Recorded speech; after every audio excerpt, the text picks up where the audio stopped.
Baik, saya mulai Bapak Ibu. Bismillahirrahmanirrahim. Assalamualaikum warahmatullahi wabarakatuh. Yang terhormat Bapak Kepala Sekolah UPTD SD Tamban 4, Bapak Herawan Utomo SPD SD MPD, serta rekan-rekan guru SD Tamban 4 yang saya hormati. Syukur alhamdulillah kita bacakan kepada Allah Subhanahu wa taala karena di mana pada hari ini kita diberi kesempatan dan kesehatan untuk berkumpul bersama di ruangan ini. Tidak lupa pula kita bacakan salam dan salawat kepada junjungan kita Nabi Muhammad SAW, dan semoga nanti kita mendapatkan syafaatnya di yaumul qiyamah. Amin amin ya rabbal alamin. Saya ucapkan banyak terima kasih kepada Bapak Ibu guru karena telah meluangkan waktunya sekitar 20 sampai 30 menit ke depan untuk menghadiri acara yang saya paparkan nanti. Saya salah satu peserta PKG PJOK di Kabupaten Sampang tahun 2024 yang telah melaksanakannya sekitar kurang lebih 2 bulan setengah, dan sekarang sudah masuk tahap akhir dalam program PKG PJOK ini. Bapak Ibu sekalian, dalam kesempatan kali ini saya akan memaparkan atau mempresentasikan rencana tindak lanjut yang berkaitan dengan tugas dari PKG PJOK ini, di mana nanti ini untuk pengembangan program yang saya rencanakan dan untuk pengembangan komunitas belajar yang ada di sekolah ini. Bapak Ibu sekalian, dalam kesempatan ini marilah kita bersama-sama membaca bismillah untuk agar diberi kesehatan dan kelancaran dalam acara ini. Bismillahirrahmanirrahim. Terima kasih Bapak Ibu. Dalam pertemuan kali ini saya akan mengambil judul atau tema tentang rencana tindak lanjut atau RTL. Pada program ini saya beri judul atau tema seksi 3, yaitu senam kreasi sehat bugar. Mengapa saya mengambil tema ini? Karena setiap kegiatan senam yang dilaksanakan di sekolah kita ini banyak peserta didik yang kelihatannya malas bergerak atau mager, kata anak-anak zaman sekarang ini, malas gerak, mager. Saya kurang punya rencana untuk mengadakan atau melaksanakan program rencana tindak lanjut, yaitu senam kreasi sehat bugar, di mana dalam hal ini senam kreasi sehat bugar ini yang termasuk program saya untuk pengembangan peserta didik dalam mengembangkan bakat dan minat peserta didik, di mana hal ini dalam senam ini peserta didik bisa meningkatkan kesehatan dan kebugaran mereka dengan untuk meningkatkan kesehatan dan kebugaran mereka, terutama di masa pertumbuhan atau perkembangan mereka, dengan berkreasi atau berkolaborasi antar peserta didik. Bapak Ibu sekalian, dari senam kreasi sehat bugar ini tentu memiliki latar belakang. Next, Pak Agus. Ya, dari program yang saya rencanakan ini tentu memiliki latar belakang, di mana latar belakang yaitu program ini dirancang untuk mempromosikan gerakan senam dengan mandiri, kreatif, dan kolaborasi antar peserta didik dengan melibatkan mereka secara aktif dalam setiap tahap kegiatan. Peserta didik akan diberikan kesempatan untuk memberikan masukan, memilih aktivitas yang diminati dan memiliki tanggung jawab dalam pelaksanaan program.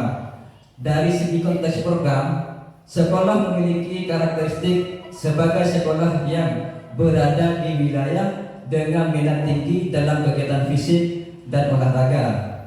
Meskipun terdapat keterbatasan, sekolah memiliki aset berupa guru, dukungan dari orang tua, dan komunitas yang peduli terhadap perkembangan pendidikan dan kebugaran peserta didik.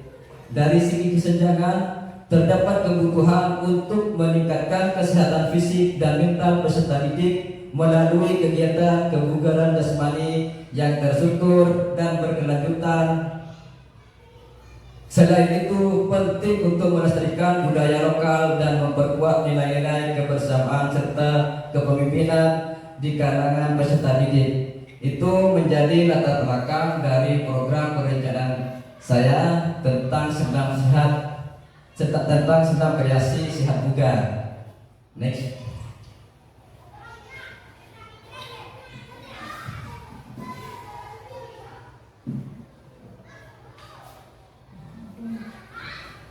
Di mana selanjutnya yaitu tujuan program. Dalam rencana tindak lanjut ini tentu memiliki tujuan program yang pertama dari segi visi pendidikan jasmani olahraga, yaitu membentuk peserta didik yang sehat secara fisik dan mental serta memiliki kemampuan berkreasi melalui program pembinaan kebugaran jasmani yang melibatkan komunitas belajar. Tujuan utama dari program ini: 1. Memfasilitasi pembelajaran PJOK yang berpusat pada peserta didik atau pembelajaran berdiferensiasi. Yang kedua, mengembangkan kesehatan fisik dan mental melalui kegiatan kebugaran jasmani yang terstruktur. Yang ketiga, melibatkan komunitas belajar dalam sekolah untuk mendukung program pembinaan. Jadi Bapak Ibu, tujuan dari program ini seperti yang saya paparkan tadi. Lanjut.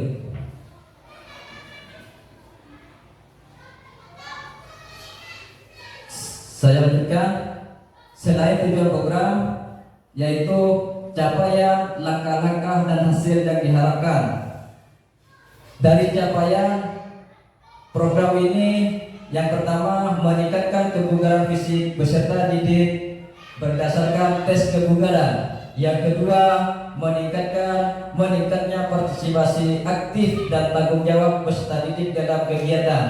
Yang ketiga, partisipasi aktif dari komunitas belajar di sekolah.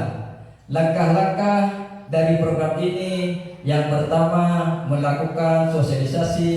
Yang kedua, melakukan pendampingan dan pembinaan, tentunya kepada peserta didik.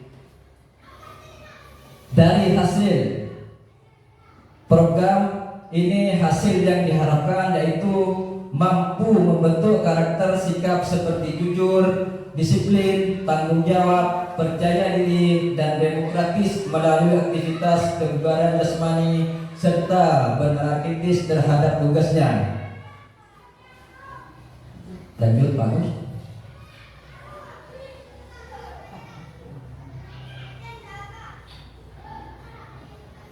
Capaian dan langkah-langkah dan hasil yang diharapkan berikutnya yaitu pada rencana penempatan peserta didik.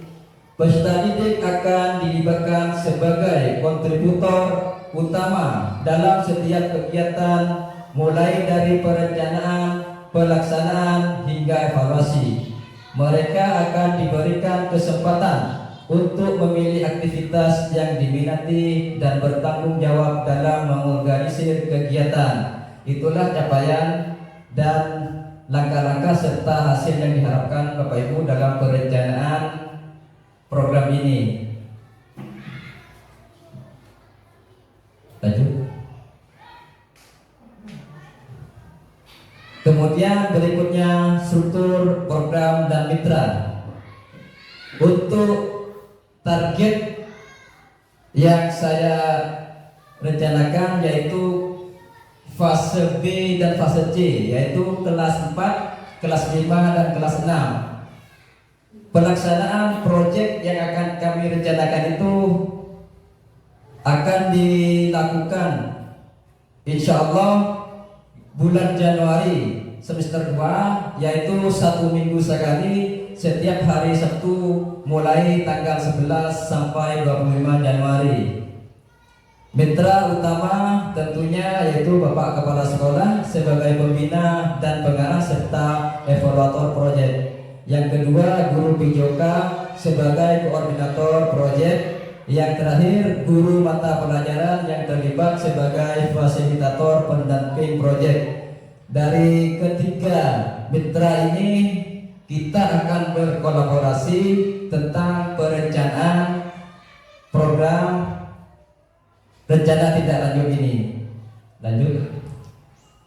Pernyataan tentang kapasitas yang dimiliki kelas atau sekolah, yaitu memiliki di sekolah lingkungan sekolah atau kelas memiliki aset atau modal, yaitu 7 aset atau modal. Yang pertama, modal manusia atau aset manusia yang terdiri dari kepala sekolah, guru, orang tua, dan murid. Yang kedua, modal fisik. Modal fisik tentunya ruang kelas dan halaman sekolah. Yang ketiga, modal politik, yaitu kebijakan dari kepala sekolah tentang izin pelaksanaannya. Terus yang keempat, modal sosial, koordinasi dengan kepala sekolah dan wali kelas. Nanti ini berkolaborasi Bapak Ibu ya. Terus modal lingkungan. Di sekolah kita ini termasuk suasana pedesaan yang memiliki lahan yang luas dan lingkungan yang asri dan nyaman. Yang keenam, modal agama dan budaya. Di sekolah SD Tambal 4 ini warga sekolahnya mayoritas beragama Islam dan religius.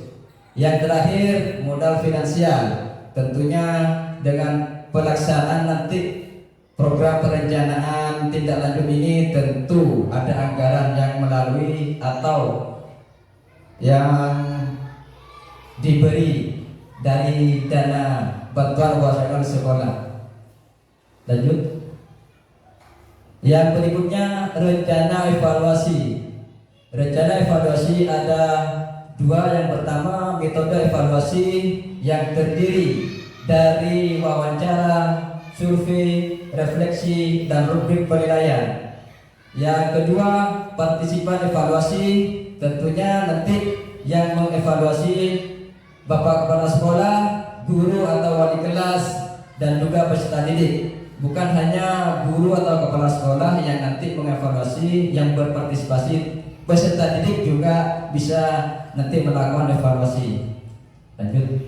Kemungkinan tantangan ini adalah komponen terakhir dari rencana tindak lanjut, yaitu tantangan dalam program ini. Tentunya yang pertama, jadwal kegiatan yang kemungkinan bentrok, maka dikhawatirkan bisa mengganggu kegiatan belajar mengajar. Yang kedua, peserta didik yang terlibat aktif dalam program. Yang ketiga, konsistensi dari berbagai pihak yang terlibat dalam pelaksanaan program. Terus rencana solusi dari program ini, yang pertama, melakukan koordinasi dengan kepala sekolah. Yang kedua, mengatur waktu pelaksanaan yang bentrok dengan kegiatan ini. Yang ketiga, memberikan pendampingan bagi peserta didik yang membutuhkan. Yang terakhir, memberikan motivasi akan pentingnya manfaat dari pelaksanaan program ini. Jadi Bapak Ibu, dalam program perencanaan tindak lanjut memiliki 8 komponen. Yang pertama yaitu tadi judul kegiatan atau tema kegiatan. Yang kedua termasuk tujuan. Yang ketiga yang kedua latar belakang. Yang ketiga tujuan program. Yang keempat capaian, langkah-langkah dan hasil yang diharapkan. yang keempat struktur program, yang kelima aset, ya, yang keenam evaluasi, yang ketujuh yaitu tantangan dan solusi. Baik Bapak Ibu, jadi itu yang bisa saya sampaikan dalam program perencanaan ini. Mudah-mudahan nanti ini akan bisa ditindaklanjuti dan diizini oleh pihak sekolah, karena hal ini untuk pengembangan komunitas belajar di sekolah. Saya rasa ini yang bisa saya sampaikan dalam acara divisinasi rencana tindak lanjut program PJOK di sekolah ini. Terima kasih. Wassalamualaikum warahmatullahi wabarakatuh.